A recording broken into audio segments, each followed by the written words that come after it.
This podcast is brought to you by SeatGeek. Our friends over at SeatGeek are giving us a promo code of TBA Wrestling. That is TBA Wrestling for $20 off your first purchase.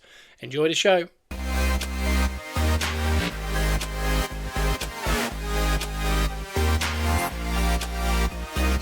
Welcome to Gunners Rust Podcast, where we are positively Arsenal, and that we are. And this is the usual Wednesday episode here on iTunes, Spotify, and YouTube.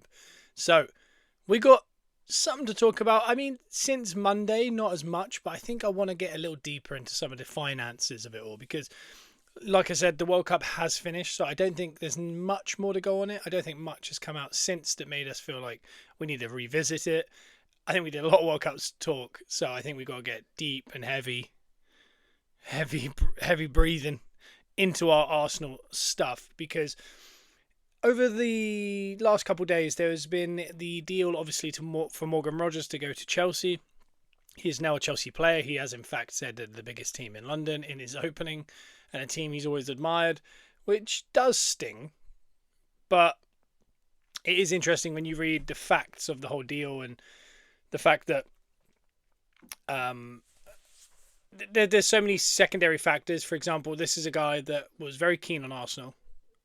He's very close with Ezra, Saka, and Rice. He openly said that was that was a team that he really liked. So when your club, your parent club, your main club, sell you to essentially a London rival for 117 million, and he's going to get paid way better than he is at Arsenal, I would have thought. I think the weekly wage will be bigger. I think the fee is obviously much bigger, which, the stuff that comes with that. Maybe for him, there's a little bit of pride that comes with being the British record. Maybe there's what's the word? I'm going to go with pressure. Maybe there's a pressure that comes with it. I think Rice has talked about it in the past. I just think with people like Anderson for 117 or 116 and then Rice for 105, even Enzo around that price, Caicedo at that price, I think when you're playing in the middle of the pitch like that, it's very easy to be underwhelming, but I think it's just as easy to be not overwhelming, maybe on par. I think as long as the team you play for does well, and as long as you don't, and you're available, and you're not making mistakes left, right, and centre, I think people aren't going to talk about the figure. I think the figure comes into play with these attacking players. I think when Anthony was bought for what he was, and Garnacho, and even Nicolas Pepe back in the day. But you look at these kind of £100 million centre forwards, Isaac, Wirtz in the 10 role. I think because there's so many statistics that follow them, it's very hard to get away from that pressure. For example, Morgan Rogers, 117 million. He needs to bare minimum do 12 goals, 12 assists, or at least 25 or 30 goal involvements next year for that price. That's what we'd think. It doesn't always work that way. If he was at Arsenal, I would want him to get obviously that, but I think I would probably be a bit more lenient because it's Arsenal and because it's, I'm being biased, that I'd be like, 8 goals, 8 assists, sort of like what Eza did. But I think at 60 million, you can get away with that. 60 million going to your boyhood club later in your career, I think you can get away with that. When you're 23, 117 million British record, I think you have to then deliver almost immediately. He's Premier League proven. He's a very good player. He's a player that I did want at Arsenal. I just think this is when, when the people talk about flops of a certain price, it's always 10s or higher. It's never defenders. It's never... I think it was Alisson was bought for a very large fee. I think Van Dijk was bought for a very large fee. And they performed. And again, it helps when your team go on to win Champions League and Premier Leagues. But as long as that, like I said, if your team is spending that much money, usually you're going to be on the upward. You're probably going to do better than you would. So as long as your team looks good, no one talks about that price. It's only that high-end 10 or higher that I think you start connecting stats, because no one's sitting here going, well, how many assists did Rice get? How many goals did Rice get? No one has that conversation. Everyone just goes, he's a bargain. And I think they're right. I think he is a bargain, but he's added goals and assists to his game. And I think when you look at the statistics of even the World Cup, he made more chances than any other England player. I mean, from the 6 role, that is mad to do that. So maybe he is overachieving even for the price and for his position. But I think it's just much easier. I don't think we talk about those players as much. I think if Rodri went for 100 million to Real Madrid and they won the league next year, or Champions League or whatever, no one's going to talk about that price. But if they went and bought Salah instead of him going to Besiktas and there was a fee involved and it was 130 million, next year everyone would be going, wait a second, he got 2 less goals and an assist less than Rodrigo on the other side. And you start, you know what I mean? There's internal questions. I think there's external questions. So I think with Rodgers, I think there's a pressure that comes with that fee. And I think he'll know it. And I think he mentioned it in the England press conference where he said, no one's worth that much.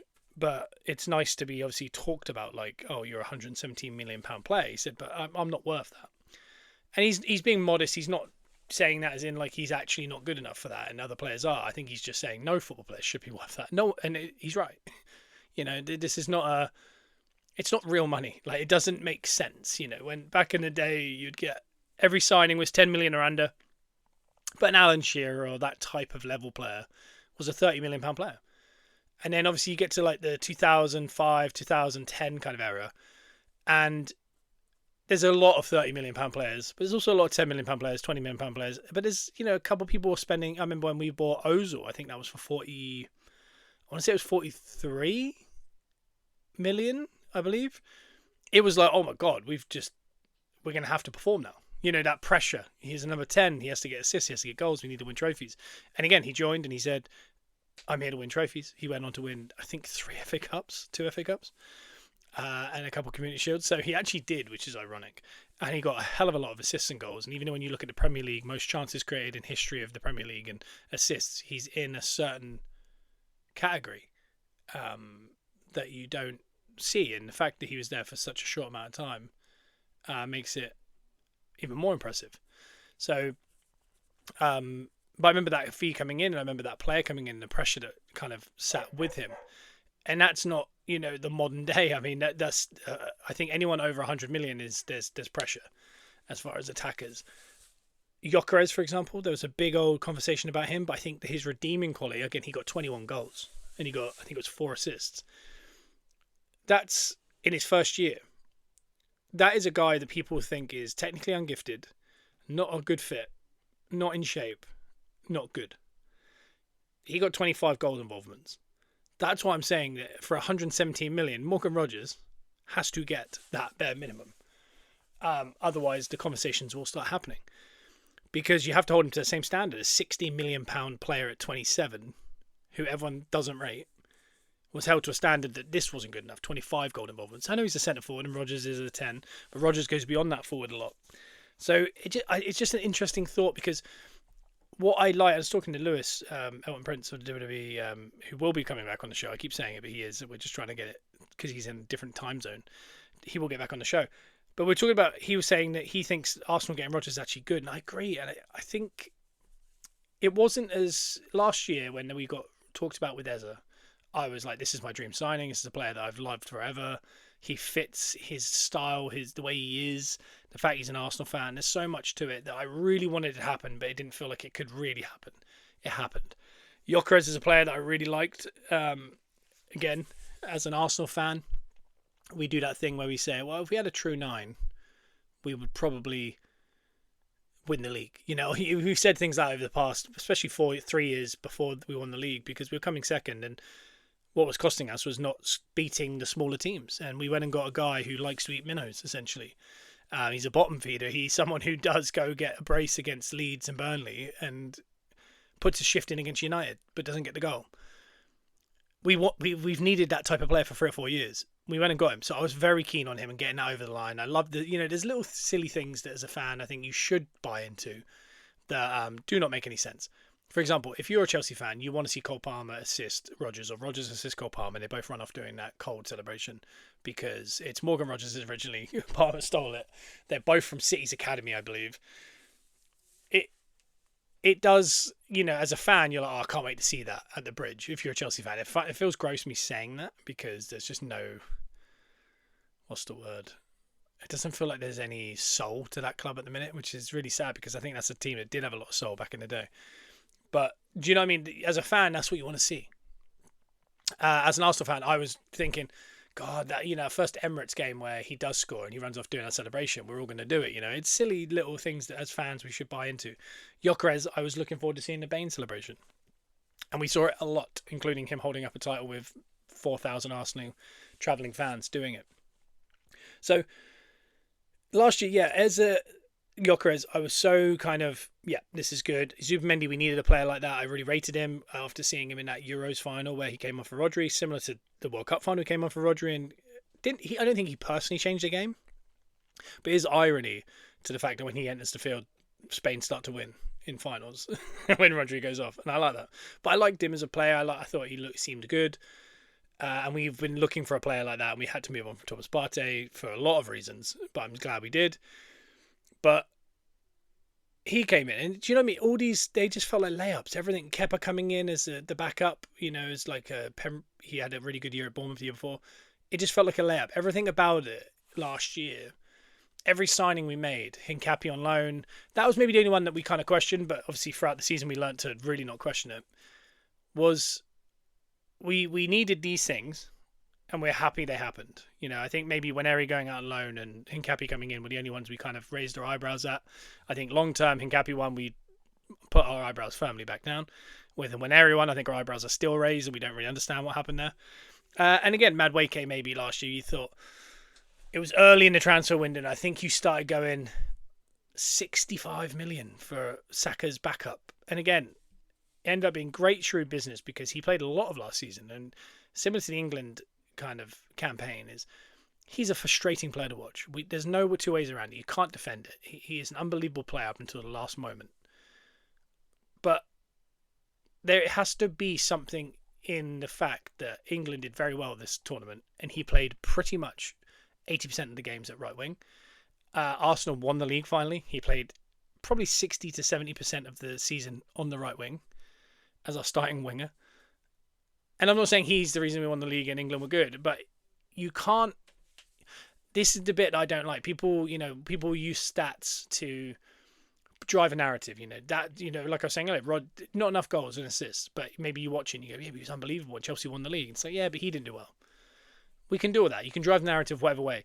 If they do really badly and he gets 30 goals and assists, we can sit there and go, well, he became a one-man team. It was, he's not a team player. So you can drive a narrative with stats however you want. But the one thing I don't think people do enough is look at just plain facts, black and white. Is that what changed, who changed it, and what did it mean? And for Arsenal, we came second 3 years in a row. One of the things we would say is we play unbelievably good football, but we don't know how to win against maybe low blocks or awkward away days or anything, whatever it is. The only thing I would say that changed last year, realistically, is as something that is like more regular. Is Zubimendi replaced Partey, and I think Partey was a player that would always turn and look forward up the pitch. Zubimendi's a player that would not always do that. Him and Rice are happy to go backwards and go, all right, let's think about it. That changed. The other thing that changed was we didn't have a forward dropping in and trying to link up play and make really lovely passes, a la Giroud, and Havertz obviously doing it. We went and bought a player that was going to go, no, hit it further, higher, and I'll chase it and I'll battle the guy and I'll get something. And he's not as technically gifted. And we bought in a guy who, if you'd said 3 years ago that we're going to play 70% of a season without Saka, I would say, well, did we get top 4? Well, we did better. And you can't just say, when we look, we talked about before, Trossard up until February wasn't very good. He had a worst season comfortably, and even February wasn't great. It wasn't until the later months he kind of helped get us over the line when Lewis Skelly came in. And there was little players like that. Jesus over the Christmas period had a couple goals and did a couple things. But generally speaking, when you look at the whole thing, you're like, okay, the only things that changed then really was Zubimendi, Gyökeres, and Madueke. And I think all three of them have been controversial across pundits, even inside the Arsenal circles. I think less so on Zubimendi. I think everyone agreed he was unbelievable. He just ran his race too early because he was played too often. I think it's Marmite, Gyökeres. I think I love him. Some people think he's awful. And again, depending on your narratives, people are going, well, he got 25 goals and assists, like I'm saying. But he looks awful. And then other people would say, he should have got more goals, or, he should be dropping in and creating more chances. Why? We won the league. And Madueke playing 70% of the games on the right wing. And again, the other side of the wing was Martinelli getting one goal in the Premier League, a big goal, but one Premier League goal, and only doing it on Champions League nights. We had Trossard, who was non-existent until well later in the season. We had Eze, who was playing out of position over there and got dropped through the Christmas period. Someone who didn't get dropped was Madueke. And this is just something that I feel like, yeah, we can look at stats and go, he didn't get enough goals and assists. 100%. We can drive that narrative. Gyökeres got loads of goals and assists, and probably more than maybe we expected in year one. But people said the eye test wasn't great. Zubimendi, yeah, he's a bit boring. Generally, as Arsenal speaking, yeah, they're not as good as they were last year. But we won the league. Like, this is you have to look at the bigger picture, and sometimes you've got to go, those signings all made exact sense. And, you know, in the order of them, sometimes make you feel a little uneasy. Madueke coming in for the price he came in really worried me. I remember last year thinking, Saka's going to play every game, so why do we need to spend that much money there? And they knew that there was a high chance that Saka could have issues.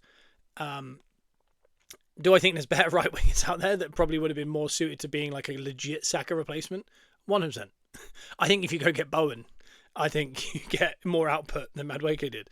But instead, we went for someone a bit more wild card.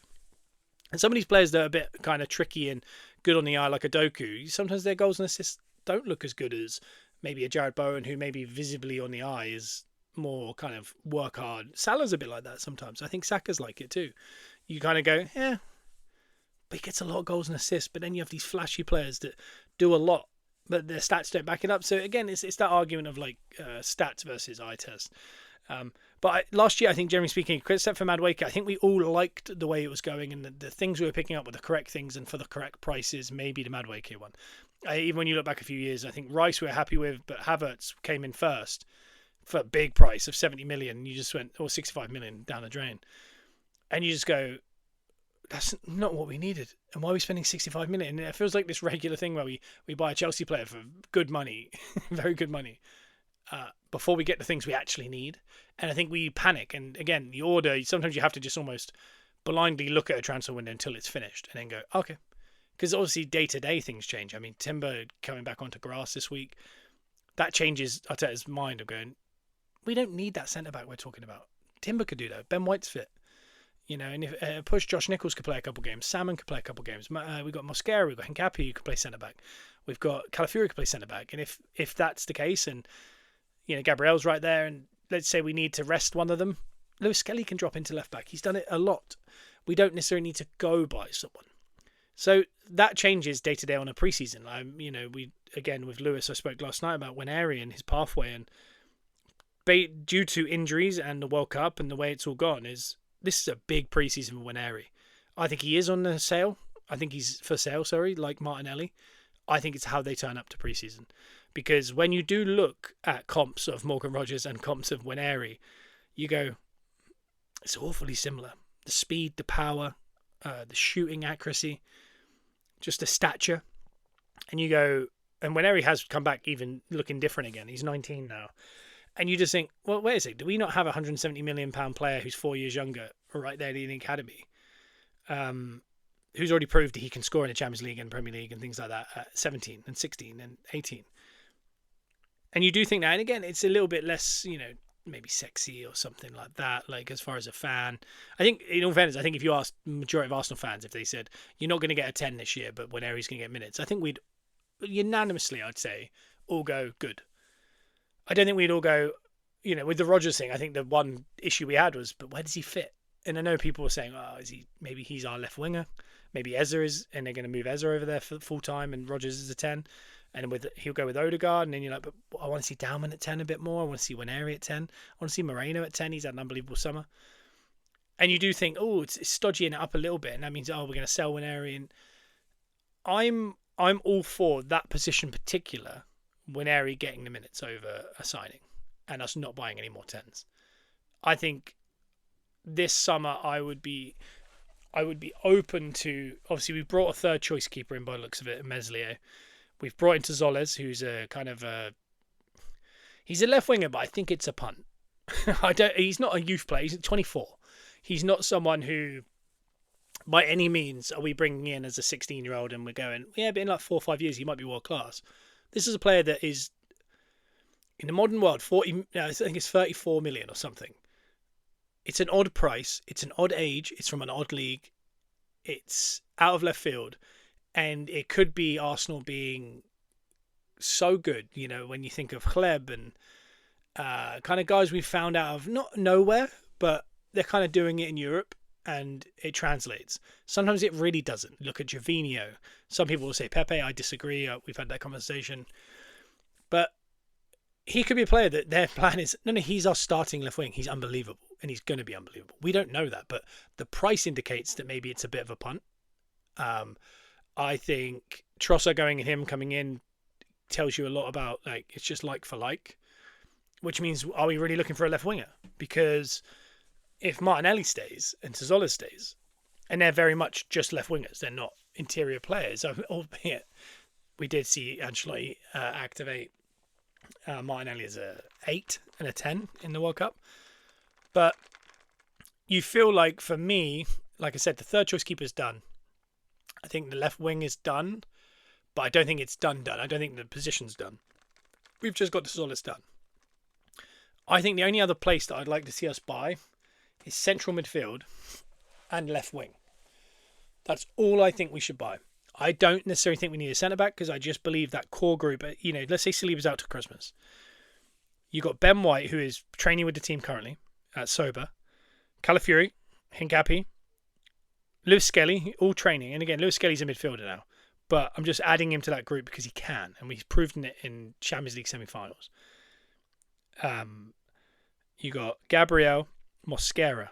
And again, other than Gabriel, they're all at training. Gabriel gets back. He adds to it. You add Salmon maybe for the early stages just to make the bench maybe as like a push. And a player that is, you know, does have a big future at Arsenal. But you've got 2 right backs, 2 left backs, 3 centre backs. But you've also got all 4 fullbacks are centre backs. So when you think of it that way, you go, oh, okay, well, there's 7 players there. You add Saliba, it's 8. But that's including Salmon. So maybe let's remove Salmon for now. We've got 6 players who legitimately could play in the start of the season. 6 can play centre back. 4 can play, do you know, actually, including Mosquera, 5 can play fullback. If you want to add Salmon or Lewis Skelly to that, is even more. But for now, we'll just say it's the 6. I don't think you need to add anyone. Because again, I've talked about before, if you go buy Konza for 55 million, that feels like one of those Madueke or Havertz signings where you go, I don't think we need this. It might end up becoming, in 6 months, we go, God, thank God we did that, because Gabriel went down straight away. Saliba ended up having complications, he's not back till March. And Konza's held it together for us. We might be having that conversation. But I think you have to trust your squad more than we are. A little bit, because I think they're all world class, and Mosquera is ready to play in his correct position. He's played out of position a lot, including Champions League final. I think he's been unbelievable. He's been such a steal. I want to talk about prices, but 13 million for a 20-year-old who inside Spain knew he might be better than Dean Housen.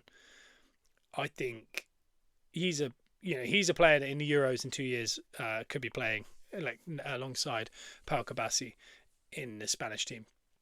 But him and Gabriel's the centre-back pairing for next year, fine with that. Look, 2 games into last season, Saliba had to go off at Anfield. He misses 3 games. Who plays centre-back with Gabriel? Mosquera. What did we do? We were fine. Ben White, right back. If Timber's a little unfit. It looks like Timber is a little behind everyone else, but it looks like he's ready. He's at the Sober. You know, he's ready to go. I think by the Community Shield, he's 100% fit. Calafiori's ready to have a breakout season, and then Hincapi sat right there. I just don't think you have to add a centre-back to that. And if we do, I don't think it needs to be... You know, I love Konza. I think Konza's a great player. I think I'd like him in there. I think he's friendly with a lot of the players, and he's someone that maybe I go, yeah, all right. But if we're thinking, you know, keeping powder dry and how much money you're going to spend, I don't want to lose 55 million on a centre-back that by November might be 4th in line for any of the positions, because he can play right-back and he can play centre-back. But he's not getting in ahead of Saliba and Gabriel, even if they're both fit, he's not getting in. If anyone's not fit, yeah, he could be a Saliba replacement or Gabriel replacement. But Mosquera's there, and so is Hincapi, who love to play centre-back. And then he can also go right-back. But you got Ben White and Timber. And again, we might also not know he's intending to sell Ben White, for example. And Konza's a perfect player because Konza comes in as another Mosquera and another Timber who can go right-back or right centre-back. and you have three of them that cover two positions. That's great. And then on the left side, you've got Hincapi and Gabriel and Calafiori. And again, Hincapi and Calafiori cover two positions, left centre back and left back. And then you've got Gabriel, who's just our stalwart left back, and Saliba, who's our stalwart right back. So you almost have three that can play multiple positions on either side, and then two that are playing the true centre backs. So if we are moving on Ben White, I think you do bring on a Konsa. But if the plan is to keep that core group together, I think I talked about it a couple of weeks ago. I can't believe it's actually being talked about now, and maybe Chelsea are now looking. But John Stones on a year contract, I think would be unbelievable because he's proven he's fit over the summer. He's also a very intelligent player. He knows Arteta. There's a lot to him. Someone who's gone from Everton and Man City to Arsenal, I mean, is very similar to the manager. But a year, I think, allows him at 32 to go, I'm going to have one more good year until I'm 33. I'm going to make good money. I'm going to live in London. I also could pick up a couple more trophies for my trophy cabinet, potentially, as opposed to him going, you know, screw it, let's go to Everton. No disparity to Everton. They might win something this year, but you know, it's almost like, okay, I can get another cheeky year out of this because I don't want to be a C. I wanted something new. He goes and does that. And by November, yeah, he could be the backup to Saliba and he could be playing FA Cup and Carabao Cup games and some Champions League games. But he, at that age, will probably be happy to take on 10 to 12 Premier League games next year, 4 or 5 charity Carabao Cup or FA Cup games and a few Champions League games. And if there's an injury crisis, maybe more. But I think he's a player that could be willing to do that. Konsa doesn't want to do that at that age, at that price, you know. So I think someone like that, I mean, again, you look at Meslier, the third choice keeper, and then a centre-back coming in a free. I think I'd be very chuffed with that. And we have to remember Hincapi was bought this year for 36 million or whatever it turned out to be. So I just don't want to necessarily spend in the wrong areas. And it allows you, instead of going, 65 max, 75 max, Bruno Guimaraes, you go, let's just go get him for 80. Let's just get him. And I said that I'm proud that our team isn't a team that, like Chelsea, just go, we'll just gazump everyone in the, you know, Chelsea go, who are Arsenal and City looking at? Rodgers. All right, well, what are they looking at? 80, 90 million. Okay, 117. Would you come here? Yeah, all right. Of course they will. Money speaks. So there's that part. And I like the way we do things. But I think there's we missed out on Jeremy Monga by about 3 million. We miss out on Rodgers for, 20 plus million, 30 million. It's a little different. And I really don't think he's worth that money. I think even in today's market, I think you're looking for problems with wage, especially with Arsenal. With Chelsea, him and Cole Palmer are going to be the guys behind João Pedro. And again, apparently his issues with conversations with Arsenal were a little bit of like, where am I playing and when and tactically what's at this? So, maybe it fits him better, but I'm glad we went, no, he's no more than 80. And we're not spending that. Bruno Guimaraes, we feel he's 65 to 70 million max, and Newcastle want more than that. I understand Newcastle wanting more than that. He's their best player. He's their best player for the last 10 years. He's also 29 with 2 years left in his contract. Next year, he goes for 15 million somewhere. And you've got to start thinking about the player, because if he goes to Arsenal, he's going to get 2 years at Arsenal, maybe 3. At a high level. If you wait one more year, does Newcastle, and then you do think who comes in for him? Is it Arsenal? Is it a cheeky deal from one of the other big clubs? Does he end up at, I don't even know who that team is. Maybe, I don't know, does he end up do you go to Marseille and you just think, what could have been? We could have kept him sharper. So they've got to think of the player. He has to think of himself. And you just think they could cash in here and make a lot of money. Or wait a year. And again, he stays, and I'm sure he's a professional, and he'll be great for them for another year. And maybe this coming year is going to be his peak best ever year, and that's what they're worried about, and they want him to be their guy. But they are starting to make some signings in midfield, so you do start to think, okay, maybe they are preparing for life after him. But I do think with that one, you don't go and buy 55 million Konsa. Don't buy, if they were thinking Rodgers was going to be 117 and Konsa had to be 55 and Meslier was free, Tazolis was 35 and Hincapi was 35, all of a sudden you're looking at 140 million plus, Rodgers. So 260 to get everything done. But instead you hold off Konsa. You don't buy that Rodgers player. And you go get Stones on a free, and then you go and maybe spend 15 million more on Bruno Guimaraes that you don't want to, but it gets it done because that is a player that I think means we can compete on all fronts. He's a player that allows Zubimendi and Rice and Lewis Skelly and these guys to not have to play every 3 days and burn out. And we see by the time it gets to, the meat of the season, at the end of the season where we need to compete in 4 competitions, hopefully, we're not going, oh, well, Rice has ran his race, Zubimendi's ran his race, Lewis Skelly looks fried. And we're like, well, Norgard would do it. Do you know what I mean? We don't want to be in that position again. And I don't think we necessarily were. We got over the line, but we were crawling over the line. He's a player that releases so much energy into that team because, one, he's an unbelievable football player. But 2, it allows the resting of Rice and it allows the resting of these guys that need it. And it's not because he's coming in to be, like a Stone situation where he's like, I'm going to fill in for Rice for the first 6 weeks. And then, I'll drift into obscurity like Norgard and I'll come in here and there. This is a player that will probably start a lot of our big games. Him and Rice will be the pairing. And that's not great because I want to see Lewis Skelly and Zubimendi play a lot more. But you need a deep squad. And if our double pivot, let's say, options are Rice, Bruno Guimaraes, Lewis Skelly and Zubimendi, there's no better for quad pairing of midfielders like that in the league in any team. And that includes City. I mean, they got Rodri and Elliot Anderson. Now Rodri might be leaving. That is next level stuff, and I just think that is more important than the cool left wing signing. Do I think we still need to make a superstar signing on the left side? Yes. But I think the other stuff needs to get done to make us feel comfortable, because what I wouldn't like the end of this transfer window to be is that next year our left wing options are Tzolis and Martinelli, and I know it technically doesn't exist because you also have Eze, and Eze could go and take that position from both of them, and he's good enough to, and Odegaard plays majority of the games at 10, and we also accept Moreno is going to play a lot more minutes because you got to remember last year Odegaard played 50% of the season, Moreno played 50% of the season, Havertz played 10% of the season.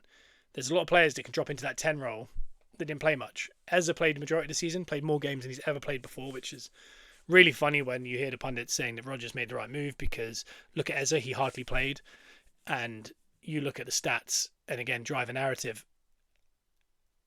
Eze played more minutes and more games last season he's ever done in 12 months of his career ever. And that's what Arsenal have to do. You have to manage those minutes. You have to manage the load. And that's what we need to be able to do with Rice and Zubimendi and that. And yeah, you know, if you're sat there, Zubimendi or Lewis Skelly, you're looking at your pathway going, if they bring in Guimaraes, him and Rice are the two, you know.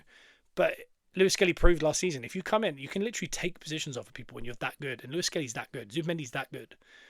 So, you know, you want players not like Rodgers who went, I don't understand where I play. And, you know, there's a lot of competition. Like Sesko said with Arsenal.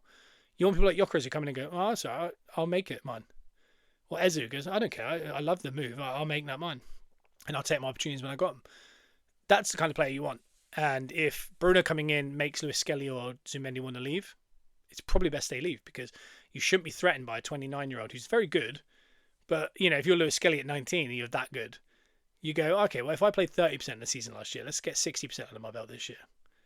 And then the following year, when, you know, everyone's aging and you have to sell some players, and someone like Zubimendi who's clearly going to go back to Spain at some point, you go, yeah, this is mine. You know, there's no one's going to take this from me.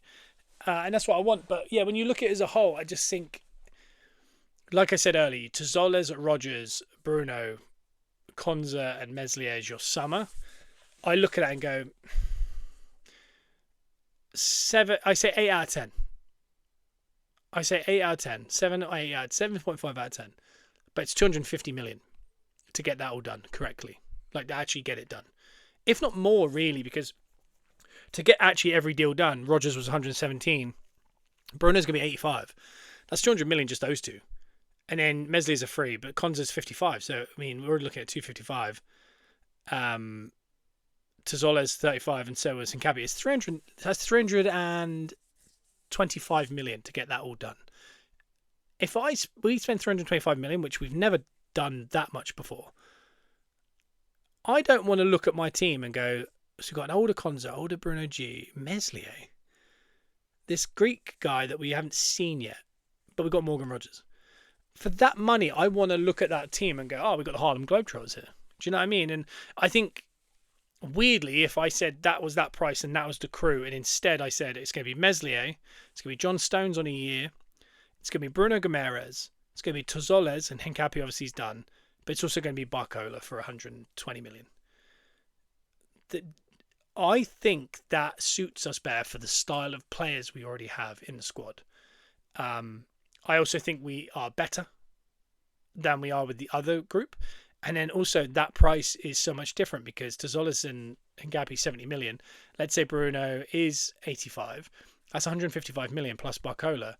That's 275 million. It's about a 50 million pound. It's a Konza difference. And I think to be better, but also spend 55 million less. And also things like that. Having Rodgers means you sell Nwaneri. And again, net profits could be benefited because of that.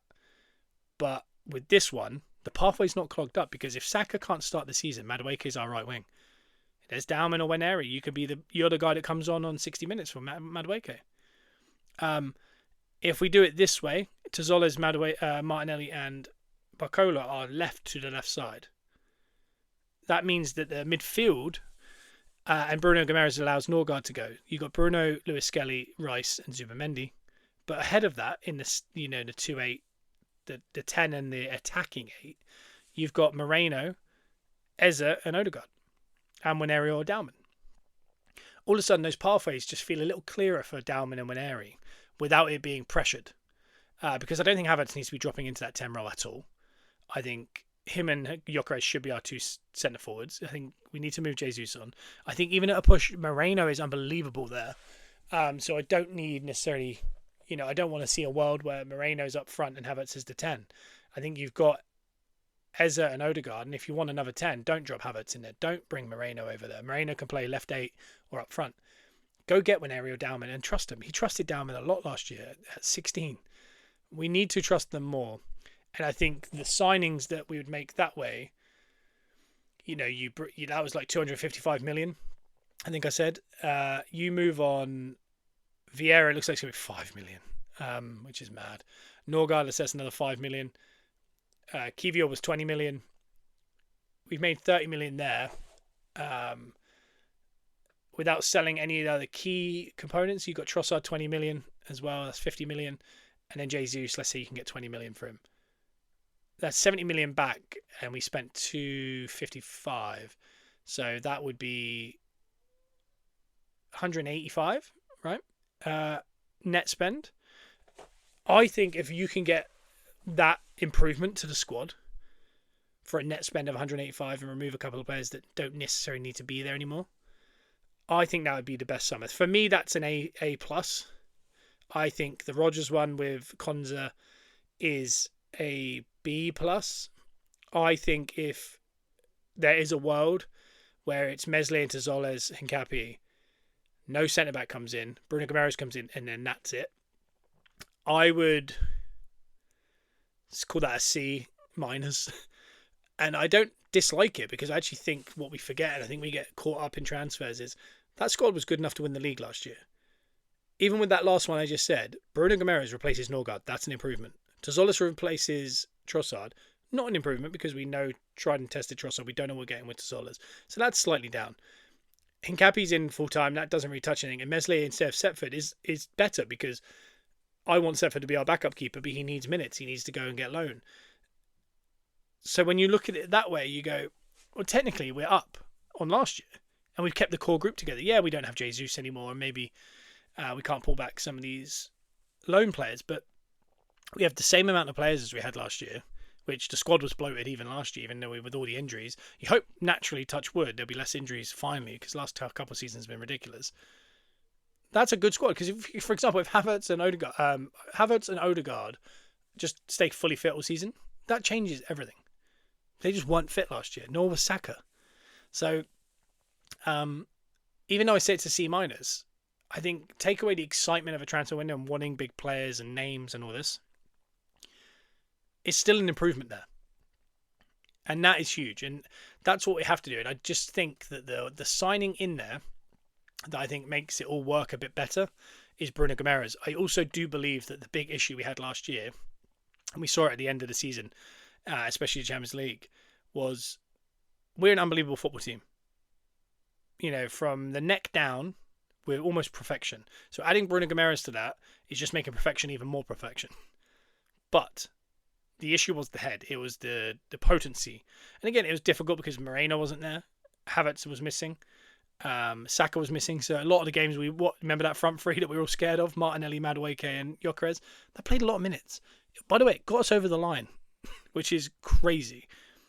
But that was, the fear. And I think we all agreed at the end of the season, we need to buy world-class attackers. And realistically, in all of these, it was either Rodgers or someone like Barcola and Tazolas. And again, Tazolas could be an absolute find. He could be the next Kvaratskhelia. And we could all be sitting here in 6 months going, that might be the signing of all time. It might be the signing of the season. It might be the new Salah. It might be that kind of £35 million kind of unknown quantity, or someone who's maybe been there, done it, and not. You look at Salah and De Bruyne. I mean, Premier League legends, but in their first run at Chelsea, forgettable. Tazolas hasn't been here, but I mean, he's someone who could be that good. We just don't know. And he's never played in a team this good with that many chances. I watched a comp of him the other day, and he misses a lot. So slightly worrying. But either way, I don't know. You don't know what that is yet. So that could be a loss in the attack, because technically we're dropping down from Trossard to Tazolas. So the head that we wanted to improve this summer would be down. But there's also other mitigating factors like fitness of players. Our best players were not fit last year up front. And we don't know how someone like Tazolas is going to perform, or what is Gyökeres year 2 look like. I know there's still conversations about Gyökeres and 50 million for Alvarez or whatever it is. Again, similar to the Rodgers one, I think he's unbelievable. I prefer Rodgers to Alvarez. I think Alvarez is a better player, but I just prefer Rodgers for the group. And Alvarez doesn't want to be there. He wants to go to Barcelona. So I'm not keen on spending a lot of money on him, because I also think he's not a 9. He's a 10, and I don't want to clog up the system for Eze, Odegaard, Moreno, Havertz, Dauman, Waneri, with a player that doesn't necessarily want to be there. So for me, I don't want that deal to happen. I do think he's world class. I would rather a Barcola. A Vinny Jr. is being talked about a little bit. I think that is a bit like Rodrigo last year. I think it's a bit pie in the sky, hope. But he is someone that, with his new chin, I think would be unbelievable. Because I think sometimes you got to have a Champions League night where you go, well, what's the front three? And it's Germany's number 9, Brazil's left wing, it's England's right wing, and you go, yeah, that's one of the best teams. That's one of the best front lines of all time. You know what I mean? We haven't really had that a lot. Like I said last year, Madueke, Martinelli, and Gyökeres was doing a lot of work. Even in our best form, it was Trossard, it's Saka, it's Gyökeres, and you go, yeah. A lot of people would say Sweden's second best striker. They would say Trossard, who's older, used to play for Brighton. Yeah. Saka, some people just don't rate. And you go, does that strike fear? It works very well, but does it strike fear? I don't know. I don't feel that way. But I'm just saying, sometimes the optics outwardly do help you sometimes over the line, because people go, Jesus, look at the state of that. Odegaard setting up Vinicius, Saka and Gyökeres or Havertz or whatever. It does feel like that's maybe game-changing. I think that's more possible if you get Stones and Meslier and Bruno Guimaraes at 75 million instead of 85 million, and a couple of those kind of things. So the transfer window is brewing. There's no necessarily new news. I think it's all just kind of on the cusp. I said the only one that I was really confident actually happening was Rodgers, and I was so wrong. So that's really interesting. Now I'm going back on that, because he's a Chelsea player. I'm just scrolling. I've just seen him in a Chelsea shirt. So Nottingham Forest confident to close Diamonde deal with Sporting shortly after bid sent. Proposal on the way, 80 million release clause. What? So Diamonde from Sporting to Nottingham Forest. That's a heck of a replacement for Anderson. Yeah, other than that, I'm just scrolling down in case there's anything crazy in here. By the way, when I was talking about the crazy summer, that you go, oh yeah, that's a mad summer, but you spent a lot of money, but look at the team. Real Madrid are kind of in the process of doing that. They're looking at Rodri, they've done Cucurella, Dumfries, they've got Canate. I'm not saying these guys are going to, Cucurella was unbelievable, but I think Dumfries is a little bit suspect at times. I think Canate is very suspect at times. So Sometimes I think it can look better than actually what it is just because it sounds exciting, and that's why I don't want us to get caught up in and go, Konza, Barcola, Soles, Bruno Gomes, this is world class, and it's like, yeah, but how does it look in actual physical form? Um, there's a comp gone up here. Who's that for? I don't even know who that is. Someone said 35 million for a profile is bargaining. They want us to hijack the Diamonde signing to Forest, but his release clause is 80 million euros. So again, I do not want us to go pay 80 million euros for Diamonde when for 80 million you can get Bruno Gomes, who's just slots straight back in. The actual base fee, they have Rodgers sat at second after Harry Maguire. I think this is not Harry Maguire, sorry. On the base fee, I don't know who's top. However, when I think it might be Isaac. 130 million, I believe. But they've adjusted the football inflation current. So if you, this is really interesting. They've inflated the prices from all time to what they'd be in 2026. Harry Maguire is 131 million pounds player now. Alan Shearer is 129. Les Ferdinand 127. Van Nistelrooy 123. Rodgers would sit at 170 million because it's current. In the current world, they have Nicola Pepe to Arsenal for 118 million. That's a really interesting. I don't know how you even figure that one out. I don't know how real that can be. Something we do need to talk about a little bit is the Rodgers to Chelsea is activated a very sneaky thing between Villa and Chelsea. They keep doing this together. These two are definitely in bed together. They both have so many PSR issues. They've got to figure something out. But it's definitely not in the rules what they're doing. It's definitely sneaky. But basically, Rodgers goes to Chelsea. Garnacho's going on a loan to Villa with a £50 million buy, but in a certain amount of time. So it's outside of the FIFA regulations. It's a little bit... It's not done. It's not supposed to be done. But I think it's like a loophole. So it's one of them that I think... I don't know. It is, it's so tough. Is it good business or is it a little bit of sports washing in there? Somewhere between the two, I'm gonna say it's a little bit odd. It's a little bit like when Chelsea, maybe less, but a little bit like when Chelsea sold the women's team to themselves, and sold pretty much all the flats around Stamford Bridge back to themselves, the parent company, to release funds in their PSR so they could go buy more players. Hence why they can give 44 year contracts and stuff like that. I don't like it. For me, I don't like it. But here, if Arsenal were doing it, I'd be chuffed to an extent. I again, like I said about the other day, I'm glad we didn't go too much money on Rodgers. I really wanted Rodgers, but I don't want to spend that much money on a player that isn't worth that much money. And again, he might improve. Chelsea win the league next year. He scores 30 goals, and we go, well, we should have pushed the boat out because instead we relied on a player that didn't work into Solis, let's say. But I like the fact that ethically they're going, no, he's not worth that, so we're not paying that. I'm a little bit more worried about the Monga deal because that 3 million on a youth player, I feel like maybe would have been worth it if they really trusted it and they liked him. Same with Bruno Gomes. If they see him at 75 and they see him at 85, just pay the 85s. Let's do this, not this Suarez and £1 thing. I think sometimes you've got to do a little bit. It's the modern football is you've got to kind of gazump a little bit. I don't want to gazump to 117, but we've got to do a little bit to get the players we want because the long-term effect on that is Arteta goes, you don't trust me or you don't want me to have the best players, so I don't want to be here. There's no ambition. And again, it's tough to say you've got no ambition when you've just won the league, and you also don't want to spend 500 million this summer like Liverpool did after winning the league, just for it to all kind of fall apart in front of you. Albeit they had a squad of 16 players after spending that much money, which was mad, a lot of real players.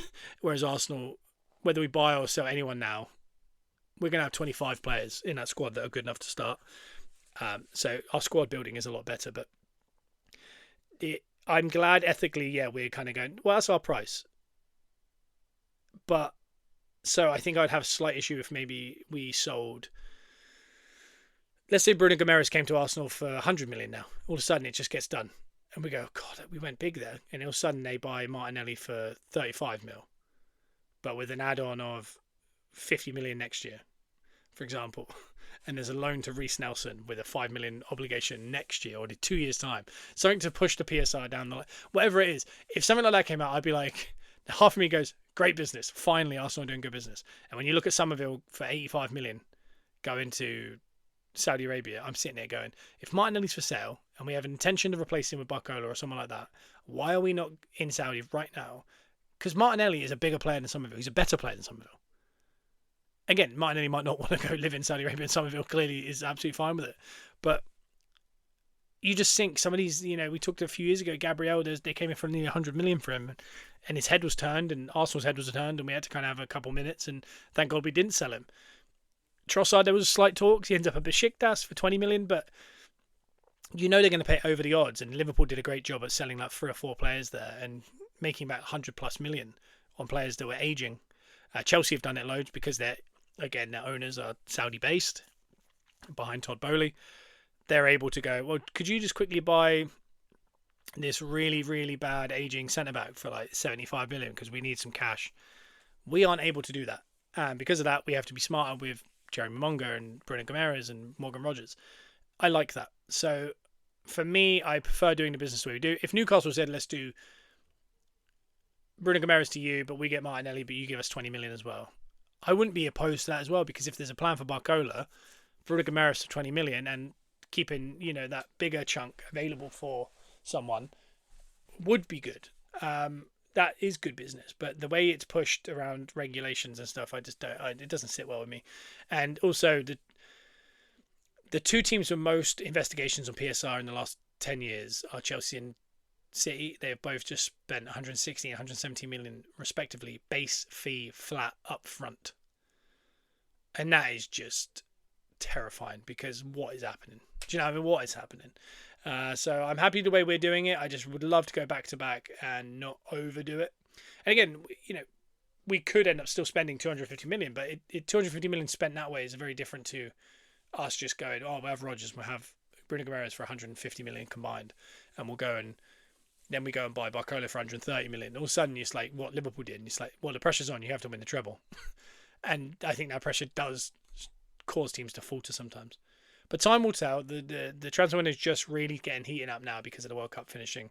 So this will be a lot more kind of less kind of pie in the sky, me kind of having a thought, and more kind of let's talk about this deal or this player that's come in. Let's do a reaction or a breakdown of what we think of this player that's coming in. And that'll happen here on Mondays and Wednesdays, iTunes, Spotify, and YouTube, TBA Wrestling. If you search TBA Wrestling there, check our socials at Gunners R Us Podcast. And if you want to hear more from us, especially with transfers coming in, we'll do like special highlighted players like Bruno Gomes signs. We'll do a whole breakdown, an hour on Bruno Gomes over on the Patreon. So download the Patreon, subscribe. It's about £6 if you go through the link that's below here on iTunes and Spotify. If you want to, and if you do it through the app, it's a little bit more because of the taxes. So avoid that. Just go through the browser. And then once you've got it, use the app to kind of listen to your episodes and that, because it's a lot easier to use, but it just saves you that bit of money. That's all. And also puts you in a raffle every single month. We're going to give away a graded Arsenal card to all our paid Patreons. So please join for that reason and enjoy the extra audio you get every single week. And if not, tell your friends about Gunners R Us and just listen to these 2 episodes a week. I hope you're enjoying them. Thank you to everyone around the world. I just want to say, when we look at our analytics, it's so lovely to see, because I'm just loading up now. Where is it? Gunners R Us Podcast, Analytics. I've got a second, Peppercorn Boys, you can check that out. It's another podcast Joe and I do. And just looking in the last 7 days, we've got over 400 downloads in the United States. We've got a couple in Canada. We've got 6 in Brazil, 2 in Chile. We've got 2 in Mexico, 6 in Australia, 2 over in Russia. I want to shout out as many as I can. 1 in Turkey, Kenya 2, Ethiopia 2. So shout out to African listeners. Algeria 1, even more. There's just, I don't know, maybe there's too many to count. We've got more Where's that? We got 60 downloads in the last 7 days from Germany. So I just want to say shout out all those different nations I've just named, because I know this is English centric. I talk about the World Cup in England, and I just want to say it's such a world podcast. So thanks for checking out from all those crazy countries that I couldn't imagine would be listening to us. But thank you so much, and please tell as many people you know about it. Download the old episodes, listen to back some old ones, listen to the Patreon, and we'll see you next week for another Gunners R Us. Love ya. Bye bye.